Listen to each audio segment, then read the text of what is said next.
Hello, everybody. Greetings, Ann Arbor. It is 12 noon. It is 12 noon.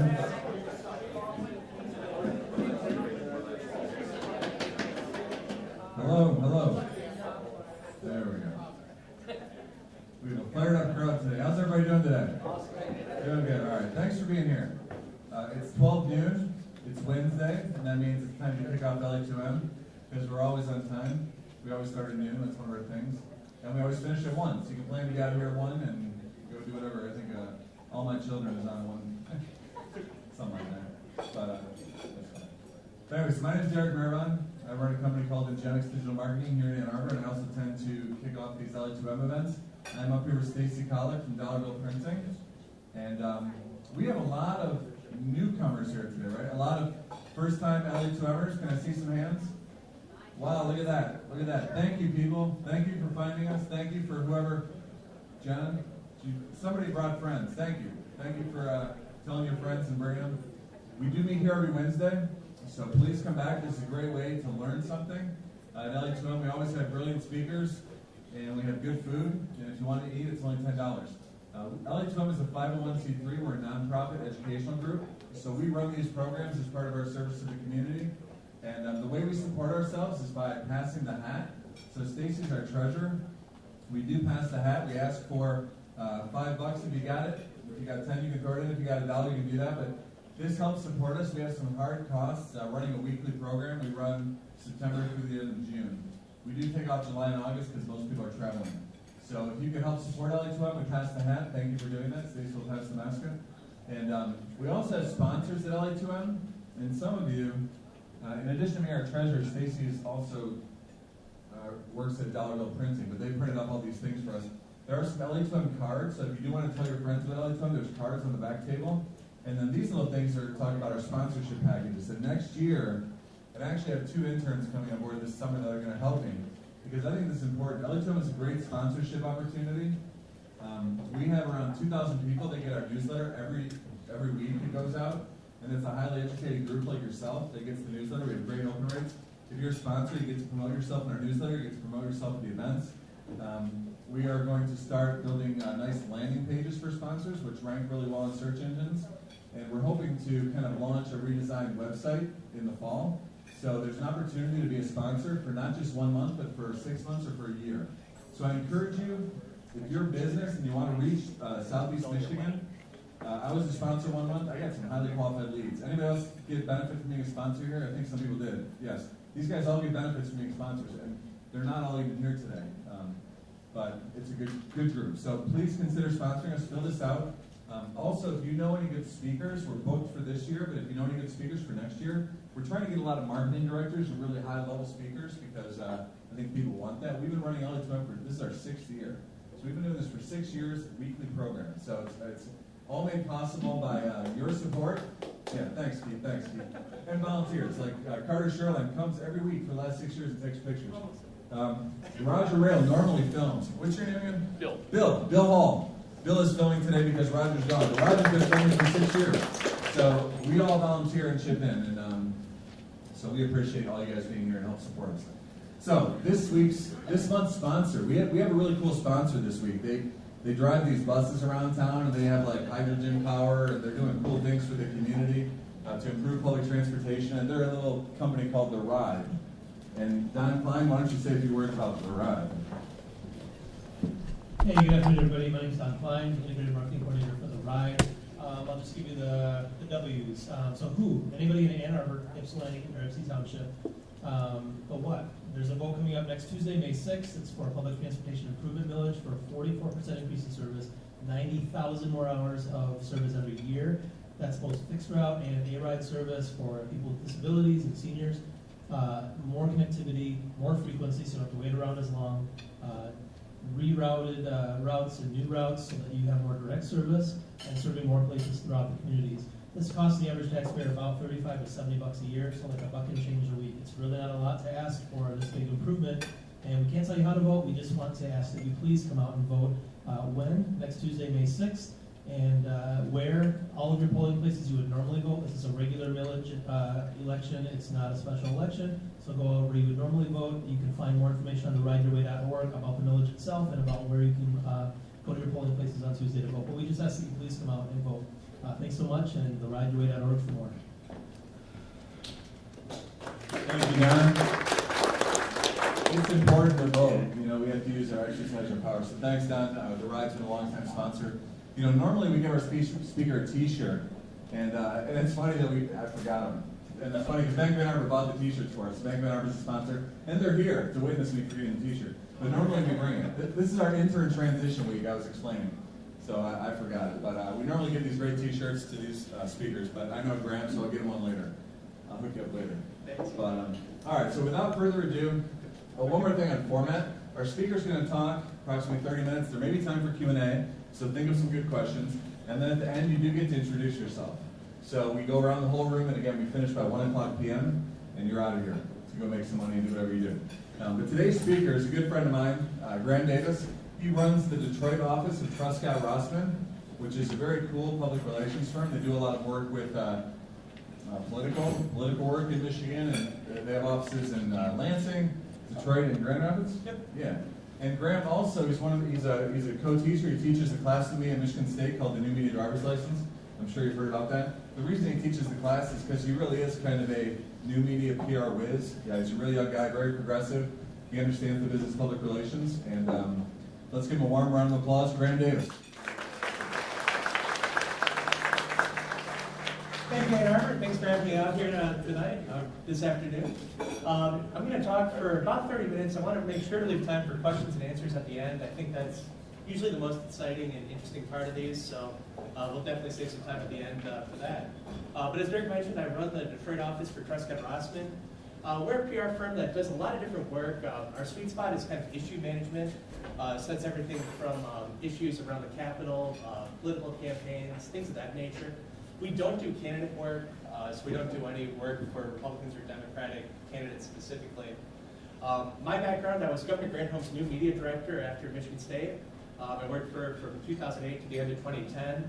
We were one of the first states to launch a Facebook page, a Twitter account, to really have an active YouTube presence, and to really utilize a lot of these interesting new digital tools. But working in politics, it's a fairly conservative field, especially in communications. Folks are really less, there's less of an inclination to try new techniques when you have an election you need to win, when you're really risk adverse around that.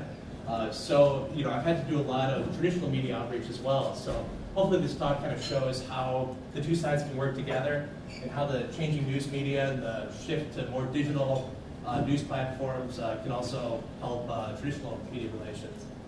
So this is kind of the standard, depiction of a newsroom back in the day. Folks sitting around reading the newspaper. Not really, everyone's got their own task, their own beat.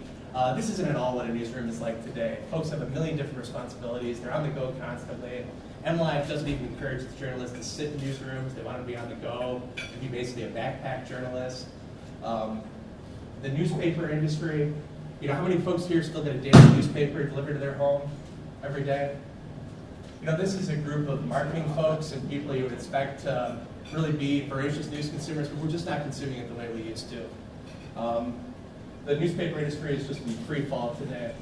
Some of the stats I'm going to show now are very recent. They came from a report issued just this month from the Newspaper Industry Association of America.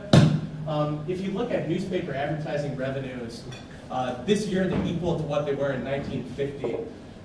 In constant 2013 dollars, advertising revenues last year were $2.7 billion. That's 13.5% below the $20 billion spent in 1950, 62 years ago. We have more people reading news today. We have more people, obviously, in this country today. Yet, the news media, especially newspapers, are making far less money as a result. There's been a lot of optimism, a lot of people hoping that digital revenues could help bolster newspapers and really help keep them in business. But if you look at some of the most recent data from the Newspaper Association of America, digital advertising still is a very small component of a newspaper's overall revenue mix. If you look at the amount of billions that newspapers raise off of different advertising formats, digital advertising is $3 billion compared to print advertising that's still $17 billion a year. So even though it's growing slowly, it's not really catching up yet, and there's a major void, I think, that needs to be filled. At the same time, the staffing of the newspaper industry is the smallest it's been since 1978. Newsroom employment hit its peak at 2000 and has been just declining ever since then. So it really means for those of us in PR and marketing, we have to really reevaluate how we're going to pitch reporters, how we're going to work with the media, how we're going to really get our message out if we need to rely on the media. Television news. More people are watching online in many cases than are actually watching broadcast and cable news. Our firm has a Grand Rapids office. We recently hired Channel 7, WXYZ's old news director, to run our Grand Rapids office. He's a native of the Furniture City.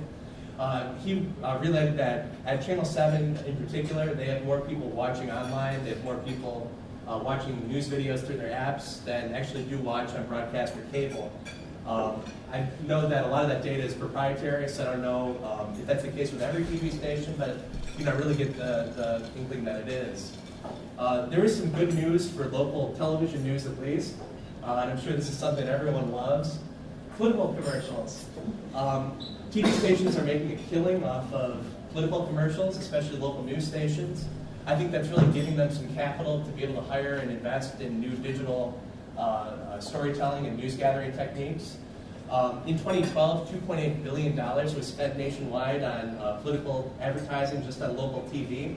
That's up 27% from 2008, which obviously was a huge year for political advertising. The big reason for that is the Citizens United case and the ability for super PACs to contribute unlimited amounts of money to political campaigns. So I think we're going to start seeing just this perpetual political campaign of nonstop advertising, left and right, which is bad news for TV watchers, but good news for the TV news media, at least. There are a number of online-only publications, obviously, that have popped up over the last couple of years. In Michigan, we've got Huffington Post Detroit. Great outlet. Ashley Woods is the editor of Detroit. She's full-time. She's salaried. It's not just a blogger sitting at home. But they don't have a very large staff. She doesn't really have the ability to get out in the field and cover a lot like a traditional reporter might have back in the day. Herb Detroit is a great kind of real estate-focused development blog in the city. They have full-time staff, but then again, they don't have the ability to really go out and do the kind of shoe leather reporting that Woodward and Bernstein would have done back in the day. There's been a lot of talk about Vox. This is Ezra Klein's new news startup at a national level. I think it's worth checking out, kind of for a way that online news is being pitched today in a way that it could be successful. Vox really focuses on not doing the kind of breaking news reports that you can get anywhere, but really explaining the news and going kind of beyond the superficial headline to really describe what's going on.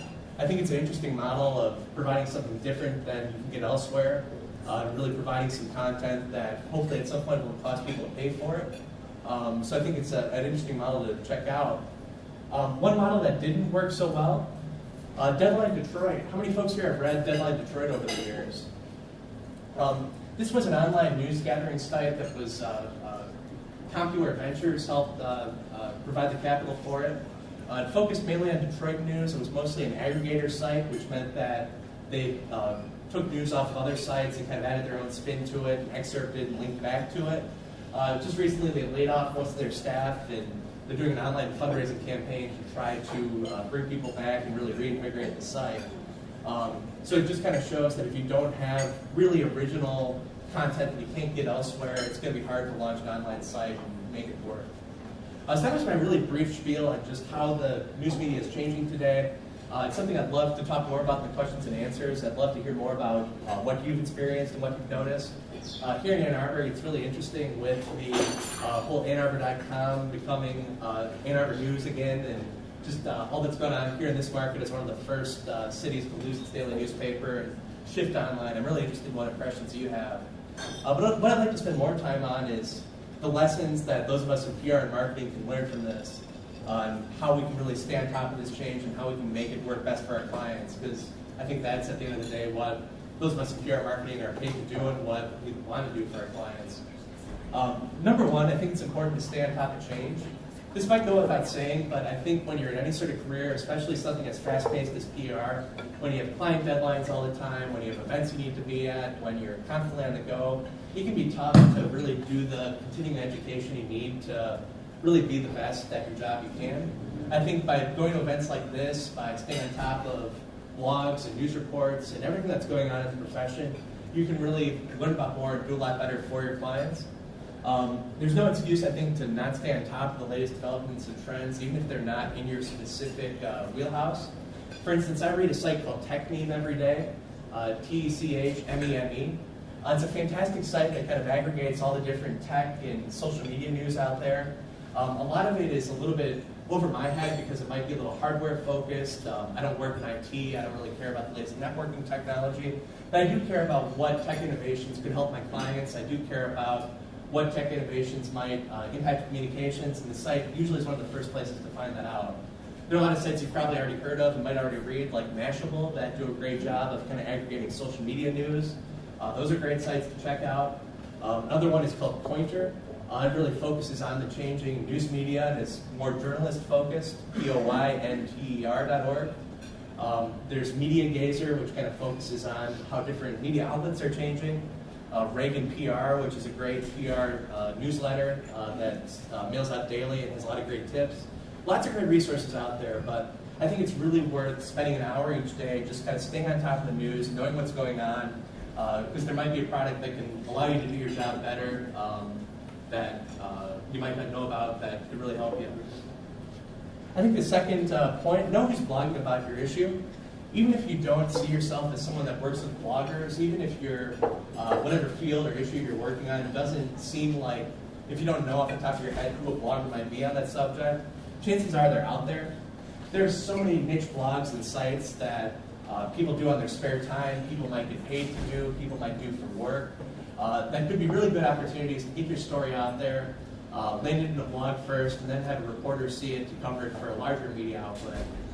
Since reporters don't have the time necessarily that they used to be able to go out in the field and do the kind of shoe leather reporting that they used to, having something appear on a blog first kind of gives them the backstory they might want or need to actually go out and cover it themselves. Especially in political reporting, we found when I worked for Granholm, if we could get something to like the liberal blogs first, Michigan Liberal was a good example, that was something that all the reporters in Lansing would read and would be a good way for them to kind of pick up on it. Depending on what field you're working on, there are hundreds of different mommy blogs out in Michigan that focus on parenting issues. Those can be great places to really make an impact and reach a lot of people. There are different community blogs, especially a city like Ann Arbor. I know there are dozens and dozens of really great blogs of people focusing on city issues. It's worth paying attention to those sites, really reading them and knowing what they cover, so if there's an opportunity where you need to pitch them or work with them on something, they're out there and you have that relationship. Next off, this might be a shock. I think this social media thing might be important.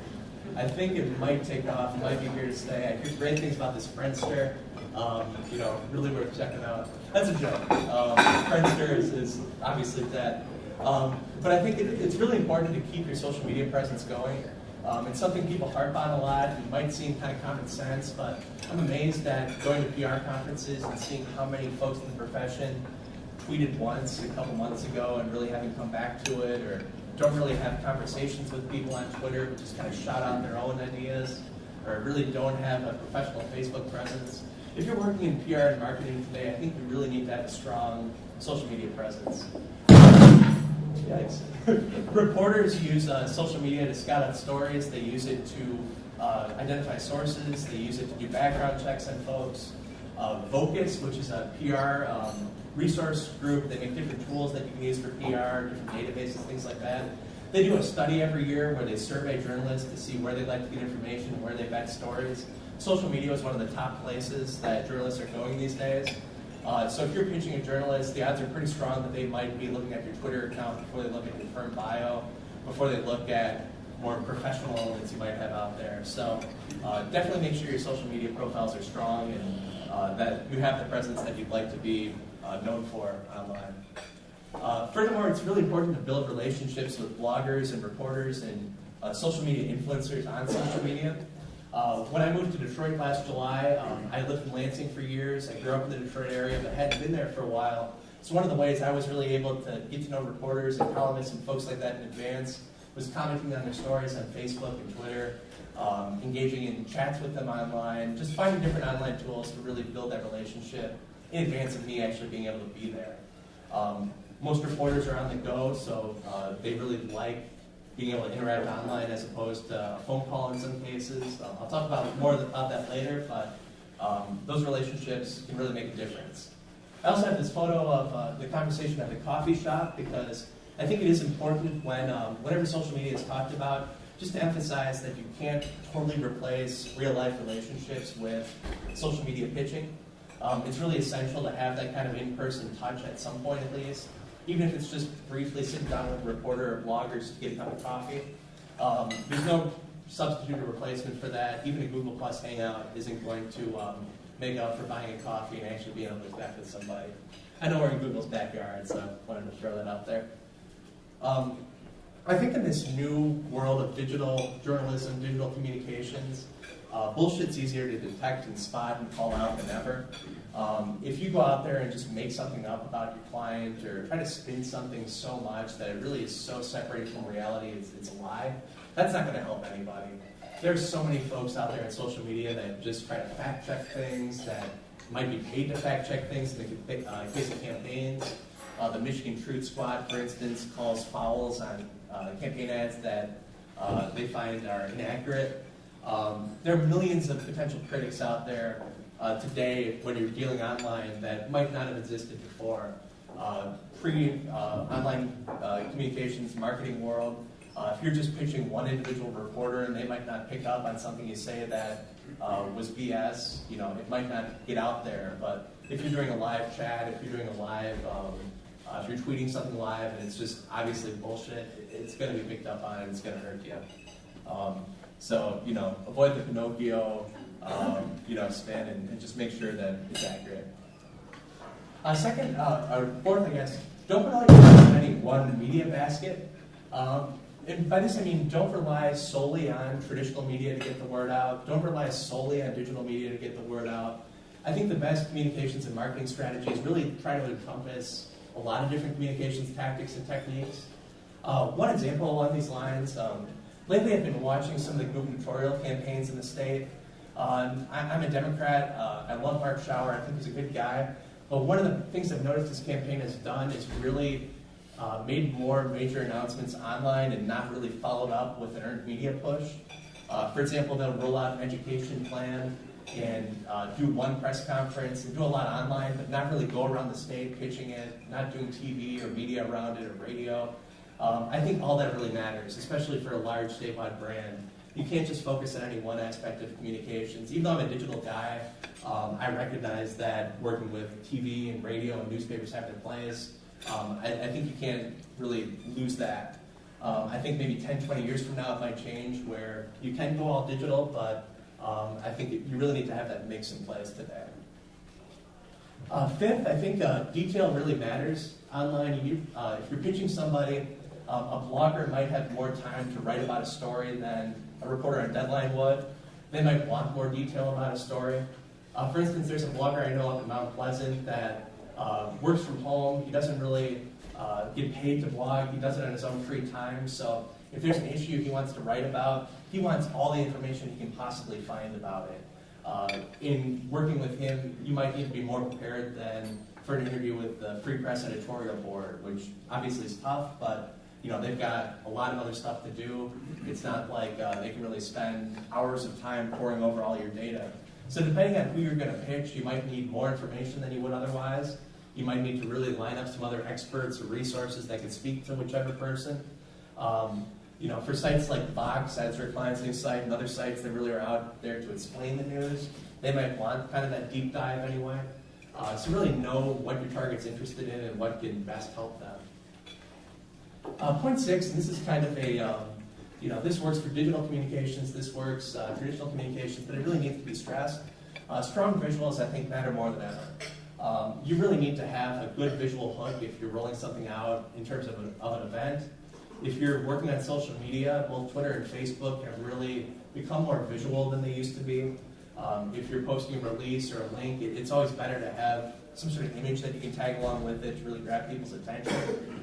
Twitter especially, they've come such a long way in terms of displaying images and having them show up in people's streams and really driving traffic through that. So I think you really need to think through the images of whatever it is you're rolling out. Going back to the shower campaign, I hate to bring it up again because I don't want to beat up on them or really sound like I'm against it, but just as an example, when they rolled out their education plan, instead of doing it in front of a school or with school kids or teachers, they did it in front of a fireplace at the Democratic Party headquarters. It wound up getting some TV coverage, but it's really not the same kind of impactful, strong visual that you would have if you were surrounded by kids or teachers or something like that. Whether people see that online or offline, it's not going to drive the message as hard as it would otherwise. So strong visuals really matter more than ever, I think, today. Media relations really matters in terms of search engine optimization. I think this is something that folks overlook. I've been doing some work with a startup company recently that is trying to sell a product around the country. They do all their transactions and commerce online. They don't have any in-person locations or stores. One of the things they're most interested in landing earned media, stories in newspapers, blogs, TV outlets for is just for the search impact it has. Almost every news site out there is very authoritative. They've been around for a while. There are a lot of people linking in. So if you could get a news site to cover their product, to cover their website, that's going to really do wonders just for searching for that brand's product on Google and having it appear at the top. So when working on a story, when pitching the media, keep that in mind. Even if the story is not so great, if you can get your URL in there, obviously you don't want a negative story, but that could do more perhaps than the initial hit would in some instances. This is another point that I think applies to both online and offline communications, but I think especially in a world where you have quick Twitter chats and town halls and things where you need to respond instantly, it's important. You really need to rehearse what you can call your questions from hell. Those are the tough questions that you really need to have a prepared answer on that you don't want a reporter or journalist to ask. For instance, when we worked at the governor's office, whenever we had a press conference or a big event, we would put together kind of a list of questions we didn't want anyone to ask the governor. We would rehearse answers on them. We would really practice what we would say, what a response would be. So if a bad question came up, we would have some great response out there that would just be caught flat-footed. I think if you're working on social media, if you're doing like a live town hall, John Dingle did a town hall last week, you get a lot of tough questions come in about different issues. And their staff had really strong answers already put together that they can roll out on Twitter. I think just spending that extra time, even if you don't expect anything, you never can be too prepared if you're doing a live event. If it's something big, it's something that the whole world can see, you want it to go perfect. So make sure to rehearse those questions from hell. Providing rich media content can really help your brand and help your overall media relations. By that I mean making sure that you have high quality photos, video, and sound files available for reporters and bloggers to use. This is something that I think can be easy to overlook if you're covering an event, but it's pretty easy to do and really can help make a reporter's job easier. For instance, we had an event a couple months ago for a client where it happened the same morning as a major shooting in the city. Obviously, a lot of the TV reporters are more interested in some crime story than something that's less breaking and less, headline grabbing. So we didn't have quite the coverage that we wanted at our event, but a lot of reporters followed up and said, we really wanted to cover this, but we just need a good visual, we need some good pieces we can use with this. Do you have any photos? Do you have any things like that we can include in the story? You want to have this stuff available so if a reporter needs it, you can actually pass it along. There are also sites like Flickr where you can upload photos and license them in what's called Creative Commons licensing, which allows someone else to reuse your photo with permission. You can set the licensing to however you'd like it, so you can set it so someone can't resell your photos without permission, or someone can't use your photos to promote themselves. You can really set that when you upload those photos and make them available, but you just want to have that out there. TV stations typically won't use video that you provide. There's some ethical guidelines against that. Some reporters might not, but you at least want to have it available. There's also SoundCloud.com, which is a site where you can upload audio files. That can be useful for radio. A lot of outstate radio stations do a lot of news coverage, but don't always have people that they can send out to an event.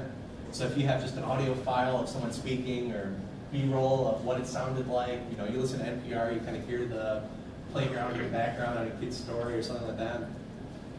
Having that kind of content available can be helpful, depending on what it is.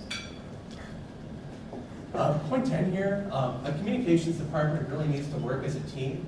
This kind of goes without saying, but oftentimes when you're working quickly in the heat of the moment, especially outside of the agency world where you're kind of expected to in an organization, this can be kind of difficult. Going back to the Grand Home experience, I started in 2008. I was the state's first new media director, so there really wasn't a defined role for me when I came on board. I kind of had to make it up as I went along and really put together what that job should be.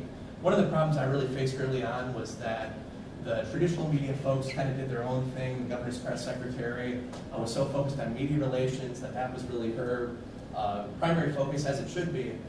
We had the speechwriter that was focused only on speeches for events. We had people that put together events that were only focused on how they looked for TV. And no one was really, there wasn't really the, how we could make this work best overall, how we could collectively best put this together kind of when I came on board. So one of the things we really tried to do was make sure that everyone was on the same page, everyone knew what was happening.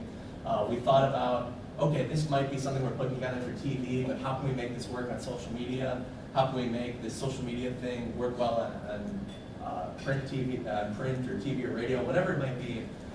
The more you work as a team, the more you keep everyone in the loop, the better off you'll be. There's some tools out there that make this a little bit easier, especially if you've got a lot of folks on the go, if you're not all in the same place. Our firm uses a product called Basecamp. How many folks have used Basecamp or anything like that? Okay, quite a few folks here. It's a great product management tool, project management tool. Makes it easy to keep on top of deadlines and tasks and make sure people are following through with what they say they're going to do, make sure that information's getting to the right place. It can really help eliminate email overload. I'm a huge fan of it. There's some other tools out there like Microsoft SharePoint. There's something out there called Asana that was made by Facebook engineers that then spun it off. That's also for keeping on top of tasks. I think using a system like this and making sure everyone is plugged into it can really make a big difference. Point 11, I think location doesn't matter as much anymore in some of the news pitching you're doing and in some of the stories you might get out of an event.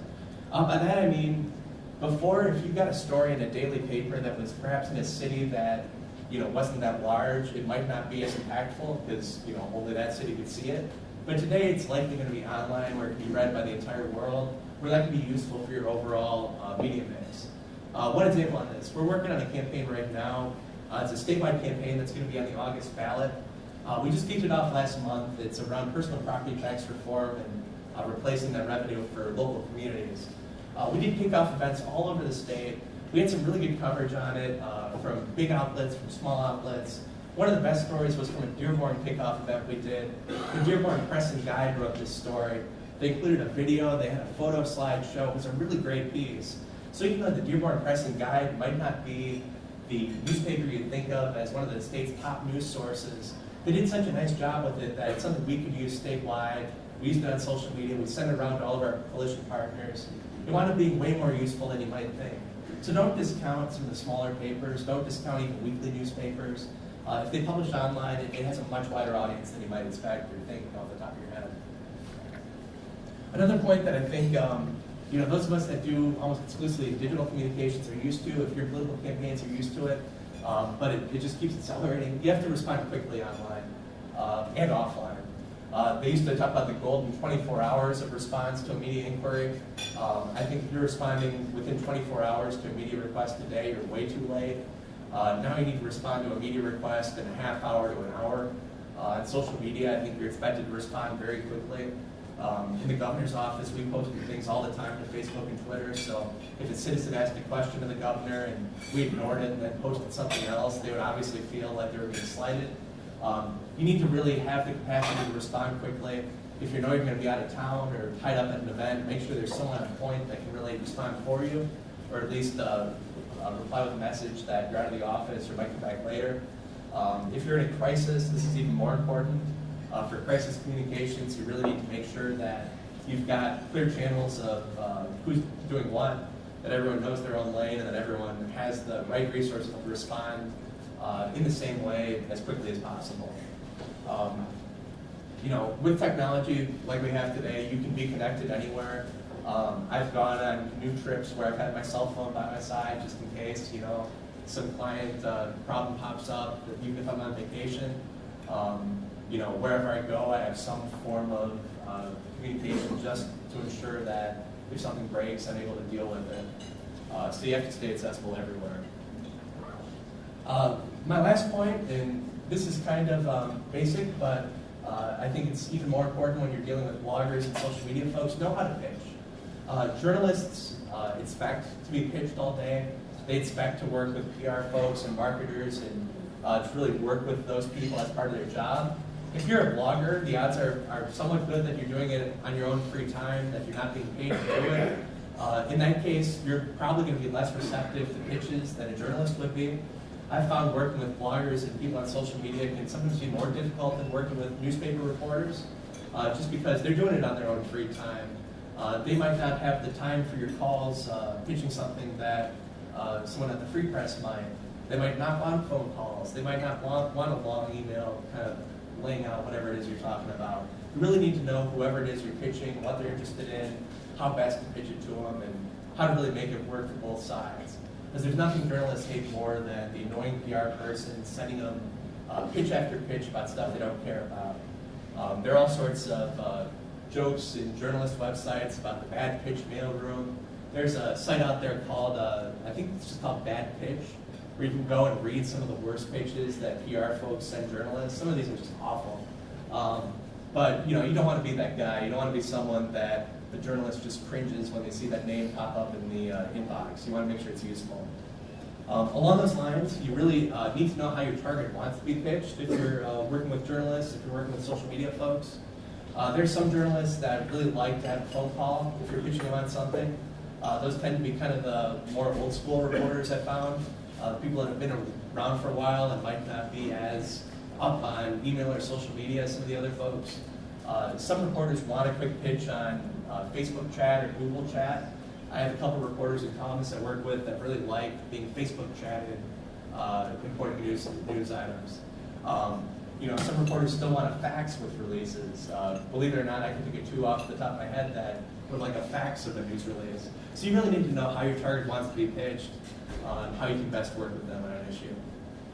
So that is about 29 minutes. I really wanted to allow enough time for questions. I wanted to allow enough time, if you have any of your own points of view that you'd like to share here. I want to make this as useful and interactive as possible. So. We got a question back here, Graham. Yeah. Graham, thanks for the information. A quick question in relation to like businesses that maybe some of us who have small businesses and we need to interact with a PR firm. How do we find out or filter out those people that you talked about who maybe might be doing it wrong, or we don't know if we're getting the right information or it's being disseminated the right way?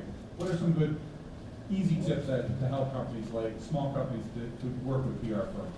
I think one, off the bat, one great thing you could do would be if you know anyone at your local newspaper, at any local media outlet, it might be worth asking them. Because most people in the media work with PR firms all the time, so they kind of know the good ones from the bad ones. You also kind of want to look at a firm's just reputation, overall credibility online, how long have they been around. Chances are, if it's a larger firm that's been around for a while, that has that's won awards for its clients, that has a lot of successes under its belt, they're going to be more reputable. You can also ask that firm for client references. We have a lot of references of clients that we can provide to any small business looking for our services. I think any other PR firm in the state where it could solve would have the same. Last, I would kind of ask them what their approach is to pitching journalists, what their approach to media relations is. One of the things our firm has found, we have a lot of old reporters and editors and former journalists on staff. Many of them have worked with reporters they're pitching today. That's been something that's been successful for us. Other firms I know have had the same success, so hopefully that's helpful. Great. Who else has a question? Raise your hand. All right. Come on. Hi. So events are a big part of PR. You kind of touched on a little bit about events, but how has all these changes in these media, how has it impacted the actual live events? I think, first off, one option that obviously didn't exist for an event a few years ago, but can really expand your reach is live streaming. it's really easy to set up a live stream for just about any event now. So something like this, you could easily set up a camcorder and you stream it in the back without spending much money. That's obviously one way that, a lot of reporters are tied to their desks. They might not be able to get to an event. They might be tied up across the stage doing something else. If you can make a live stream available, that can make it a lot easier for them to cover an event. Also along those lines, making sure that you have media content available from an event to really help out a reporter afterward, that can be useful. And making sure that you're doing your own social media throughout the event. So a reporter that might not be able to attend can see what you're tweeting from it, see some of the highlights from it, see photos as it happens. If you need more people to do it than just you, that's even better. But those can all be helpful for events. Yeah, so with so many journalists being freelance now, are we still supposed to approach the particular journalist covering a beat, or are we supposed to go to the editor? I think it kind of depends on the specific journalist, where they're writing for you, where you want coverage. One example I can think of, Aaron Foley is a journalist in Detroit. He does a lot of writing for Jalopnik, which is an auto blog, but then also writes for all sorts of different other kind of Detroit-focused sites. If I had a story that was related to something in the city of Detroit or to the auto industry, I would probably pitch Aaron directly. But if I really wanted to make sure that my story got in the free press, and it was most important to me that it was in the free press rather than some other outlet that the journalist might write for, I would go to the editor. So it really is kind of, it depends on the situation. Who's got a question? Anybody got a question? Hi. So your emphasis is kind of on earned, on getting the message out in media. But with all that we've got with big data, with direct outreach to the public via social and via microsites and all this stuff that's going sort of beyond earned, how important is earned still in the mix? I mean, is it the most important, or is it fading, or what's the mix? I don't know if I'd be comfortable with ranking any one media as more important than the other, because I think really you need to have this all work together in concert to be most successful. For example, one of the things we've found, and one of the things that I think research has shown, is that if you're making a political message, for instance, even if you're doing that on social media or digital media, if you have a citation on it from an earned media outlet, if you have the Detroit Free Press and a date below whatever claim you're making, voters take that as more credible than if you made that without that citation.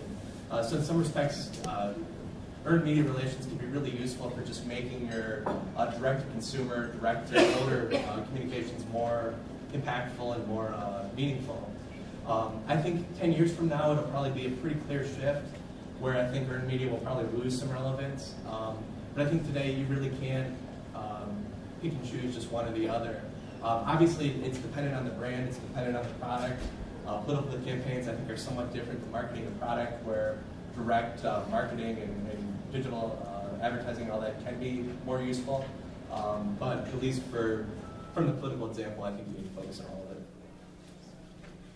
We got time for one final question. More your perspective than anything else. You had mentioned that liberal media is something that the reporters turn to when up in Lansing. We live in a mostly conservative state. What is your perspective as to why that's true? And I didn't mean to say the liberal media. I just meant the liberal bloggers, just because I was working for a Democrat. So obviously I wasn't going to make much headway with, Right to Michigan or some of the conservative blogs in the state. I don't think reporters really have any bias towards one party or the other. I think most reporters really do just care about getting the facts out. They might have their own personal views, but they're pretty professional and don't let that impact on it. It was only because I worked for a Democratic candidate. We're a bipartisan PR firm, so I found myself working on more Republican issues where we relate to Republican blogs. And it's just whatever it might be. Thank you. Do you watch House of Cards? Yeah. Is it accurate from what you see in the political world? I've never been thrown in front of a train, and I've never heard of anyone, so, so far not that at least. I did start the rowing machine recently, so. All right, let's give Graham Davis a big round of applause.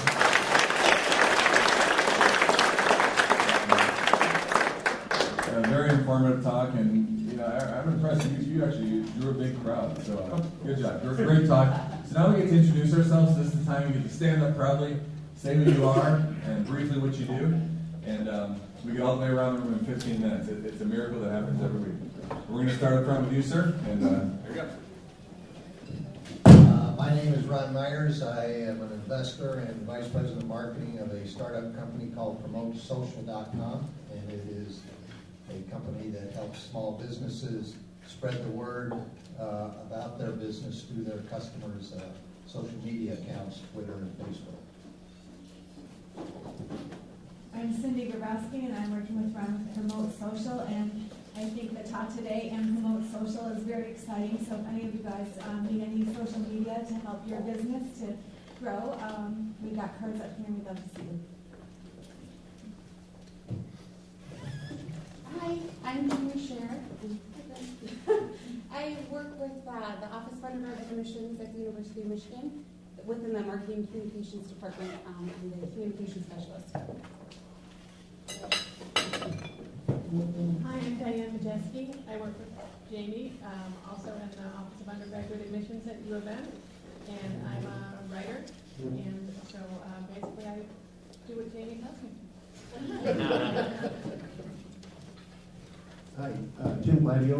I sold my contract food service business a couple of years ago. Enrolled in the Michigan Shifting Gears program. We're cohort 20 with a couple other associates here. So we're learning about the new economy, and hopefully we'll be back next week. Thank you.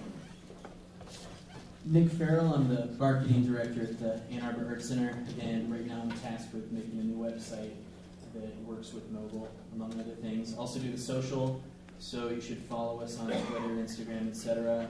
Put out a lot of funny photos, videos. Trying my hand at potty humor this past week, so check us out. Hi, I'm Keith Moore. I'm a mobile strategist for Arbor Moon. I work with anything mobile. I also organize a group in town called Mobile Monday in Arbor. And speaking of PR and news media, we actually were partnering with InLive, and we're going to have a meeting on Monday at their Ann Arbor office. So I encourage you to come down. We're going to be talking about mobile. We're going to be showcasing the top apps in Michigan.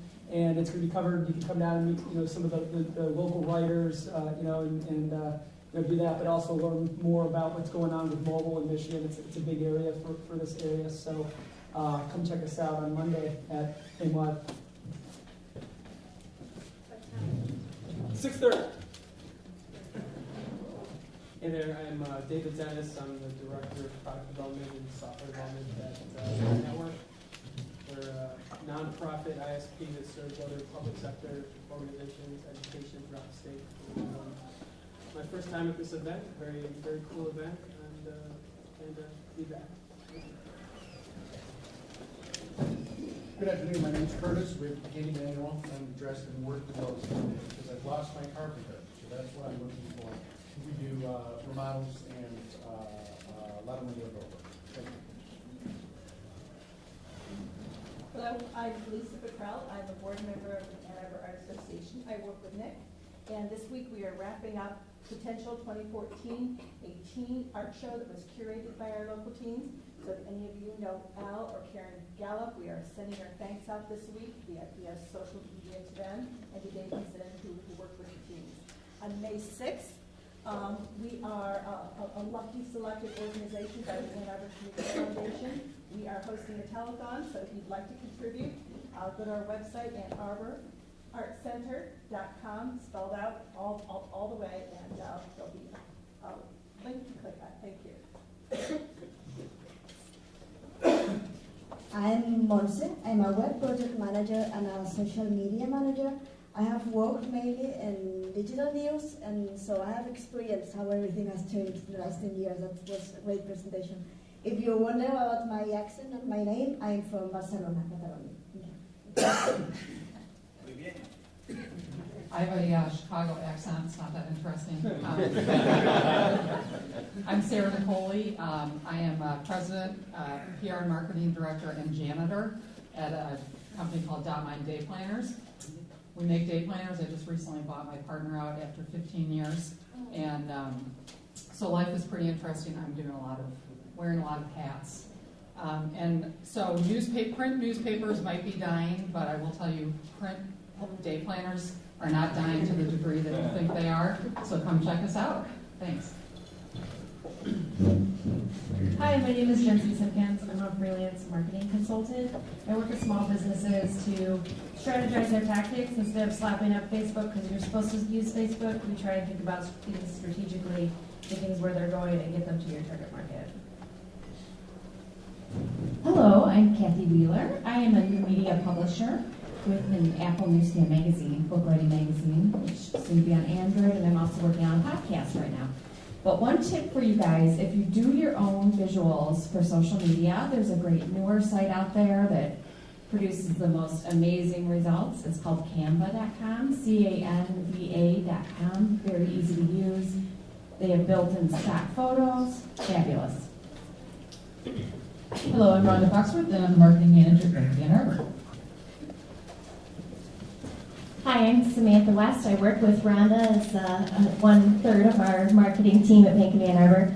And I just wanted to mention that we have our Sonic Lunch artist announcements underway. We're rolling 2 artists out every week. So far, we've announced Joe Hertler and the Rainbow Seekers, the Wild Feathers, Appleseed Collective, and the Alternate Roots for Sonic Lunch. And we have another artist announcement coming tomorrow at noon, so you can tune in to Ann Arbor's 1071 to listen. You can go to our website and sign up for our email list, where you can find out about the artist announcements every week, and you can follow us on Facebook and Twitter. Thanks. That's such a cool program, by the way. I'm Deb Rackridge. I'm with United Way Washington County, and this is my 3rd meeting in a row, and I've really enjoyed the content. Hi, I'm Director Reese. I work in digital for Lambert Edwards & Associates, and I wanted to also throw in an endorsement for Canva. It's really cool. It's also very easy, but also you can do more complex things with it if you have your own graphics to upload. It has everything pre-formatted and the right sizes for social. Really cool tool. We use it all the time. Good afternoon. I'm Mark Bartram with Diversified Heating and Cooling, sales manager. We're residential and commercial mechanical contractors. I help building owners and homeowners that are frustrated with their current level of service and have problems that no one else can solve. Hello, I'm Justin Bennett, owner of the Bennett Agency with Farm Bureau Insurance. We work with a lot of individuals, families, businesses, and provide them with insurance solutions. Hey everybody, I'm Don Klein again from The Ride. So you can the same spiel, I'll just say please come out and vote May 6th, therideyourway.org. And instead use my time to give 2 endorsements. Graham Davis and Truscott Rossman worked with The Ride a lot a few years ago and had a pleasure working with you guys. Great job.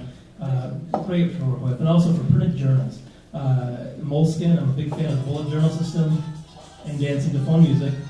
But anyway, I use a printed journal to keep track of, I'm a digital guy, but I found the printed journal just to be the way to always have it with me, and I use Moleskins in the bullet journal system. You can Google it, they have a quick video on how to do it. But journals like that are great, so it helps you organize, and I know we all like to be organized as we go about our marketing PR lives. So thanks, Graham, thanks everybody. Hi, everybody. Using a different plan. I'm Stacy from Valor Bell, your local digital print shop. Hi, Jamie. I'm so glad to be here. Everybody's here, like everybody I know. We're your local digital print shop. We're fast and cost effective, and we love nonprofits. Good afternoon, everybody. My name is Jim Musial, and I'm a digital strategy consultant. And if you ask me what that means, I don't know. It just sounds sexy, so I stick with it. But actually, if you need help creating a mobile-friendly site, I'd be happy to talk to you. So I have my own company. It's called 5522 Tech, and I'd love to talk to you about digital. Thanks. I skipped Elmo because of his phone etiquette.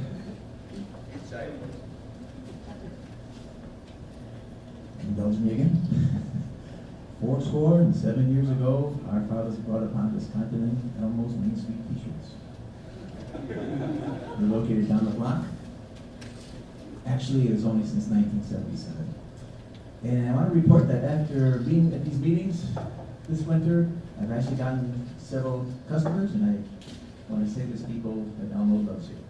Anyway, my name is Elmo. I print T-shirts for a living, and I work at Elmo's Makes You T-shirts down the block. My name's Tom. I'll give a shout out to Abby, who works down there. I bought a T-shirt from you last week, and just as a prototype to prove a point, and we ended up ordering a bunch more. So hats off to Abby down there. It's a new deli called Ginger Deli down on Liberty, across from Google, next to the dog. we had to come up with a name. It's called Snow Mazing. So ice cream in the park, Snow Mazing, but it's all ice, so there's no calories. Just to give a time update, we have 6 minutes. We were long-winded slightly, but that's okay. We're gonna. Real quick. I'm Greg. I'm a local digital marketing freelancer. Sorry. I'm Ross Johnson. I'm a partner at 3.7 Designs, which is a web design agency here in town. I also have the pleasure of teaching with Graham. I was hoping he'd do his presentation on the Oxford comma, but this was good as well, so thank you. Also, I co-run WordPress Ann Arbor. It's a free event for learning how to use WordPress. It's tonight, 6 o'clock. Look it up online. Thanks. Cheers, everyone. My name is Elizabeth Sickles. I'm a marketing manager for Asahi Glass. And while automotive glass might sound a little boring, we have some very cool technology coming out in the next 5 to 10 years, which is what I work on. Good afternoon. My name is Jim Davis. I'm the marketing director for All Star Alarm. We service both residential and commercial customers. We protect this fine building. And I also have a sports marketing firm out of Brighton where we do action sports, so we create content. I work with the Mount Brighton crew and the Vail Resorts crew, so we create. So. My name is Jen Downham. I work for Ann Arbor State Bank. I'm an electronic banking officer, and I also manage the bank's website. Hi, I'm Hiroshi. I own a startup e-commerce company. I'm Bud Gibson. I created the search marketing program at Eastern Michigan University. My ask today, we are always looking for new nonprofit clients. Students work directly with clients like the Ann Arbor Hands-On Museum, Ann Arbor Laws, and the Friends of Ann Arbor District Library. So that's all shapes and sizes. We produce tremendous results. I'm Alicia Glazier, and I work at Pure Visibility. We're down at Carytown Market and Shops. I'm the office admin there, and I take care of many, many things. Hey, I'm Taylor Cauldron. I'm the SEO manager at Pure Visibility, which, just to clarify, is a digital marketing agency. We do SEO, PPC, analytics, all that sort of thing. And Shamir Rosari, account exec at Pure Visibility. Taylor said, well, what we do, so hit us up. Hi, I'm Ruth Shammer. I work at the Michigan Retirement Research at the Institute for Social Research, and I'm going to take York's class in the summer at MSU. I'm Cindy Cleveland. I'm part of the Shifting Gears cohort, and I worked at the University of Michigan in sustainability for many years. Hello, I'm Frank, owner of Gmart Ads. We are the internet's first marketing networking site. If you was to think about it, it's like YouTube and LinkedIn merging, allowing businesses to have their own video profile and affiliate with other businesses that share that same customer base. And as a collective, you all can drive customers to your business by providing a deeper discount, being your competitors. We also have a mobile app coming out. It's our Foursquare. So in other words, if a customer comes to your business, you share your location with the discount, your profile will show up on their your profile will show up on their social media. So when the customers tap onto the link, your video plays, and they get to reap the benefits of the discounts that you give. That is it. I'm Rick, I'm Frank's partner, he said enough. Tom Gallagher, I'm also from Michigan Shifting Gears. For those of you that don't know, Michigan Shifting Gears is a program for mid to late career professionals looking to change careers. So I'm looking to move into a sales team management position and would love to talk to any company out there that's looking for a person like myself. Thanks. Hi, I'm Danny Rifkin. I do mostly international work in strategic communications, and I always just really enjoy these discussions, so great to be here. Hi, I'm Keith, business and marketing manager for Fishback, Thompson, Carmen, Huber. We're a bunch of Michigan engineers that help make your water safe, fish can live in the rivers, your roads and bridges are safe, and we design cool buildings. Hello, my name is Mike Brace. I work at Embrace Marketing. I'm a sales contractor for local business-to-business opportunities that companies are looking to get their name out to the people specifically in the Plymouth, Canton, Northville, up and down the 275 corridor. Thanks. Do you want to go or no? I'm Laura Kirchner. I head up client accounts at Gen X Digital Marketing, where we focus on inbound marketing, which helps you use, similar to as what you were saying, that multiple channels help drive better results. So we leverage social, blog, email, websites to help businesses meet their business goals by driving traffic. Thanks. Hi, I'm Mary Lou, I'm LA2M Manager. Thanks everyone for coming out. It's really great to see you and come back next week. I'm Carter Sherline from Arbor Studios. I'm a commercial oil portrait photographer. Shoot just about anything. I guess representatives of products I shot. I guess I did some years ago shot the day planners up to the size of one of Tom's trucks. So, and I'm known for shooting running ones. If you're a runner, you've probably seen me facing the other way or something like this. I shot Elmo a few times. And the pictures I show these days go up on Rick's Facebook page. I tried it out the same day, but I just put up last week's about 20 minutes before this meeting, and I want to go back and make sure I did it right. Thank you, Carter.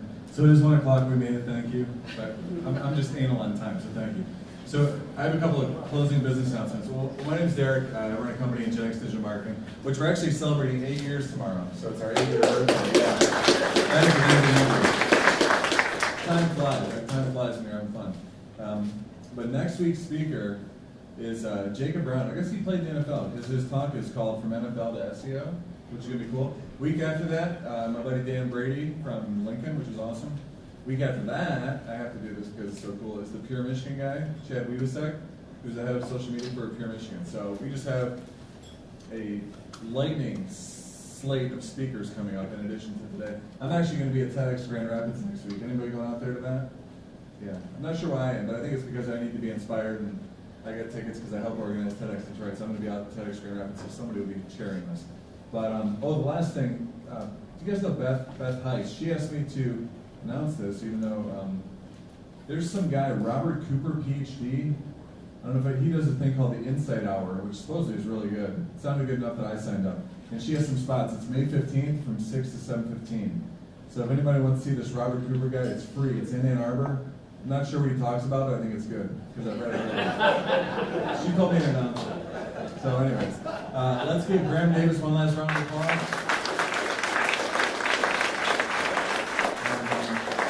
Thanks for coming. Remember to help others, make some money in the process, and have lots of fun. We'll see you guys next time.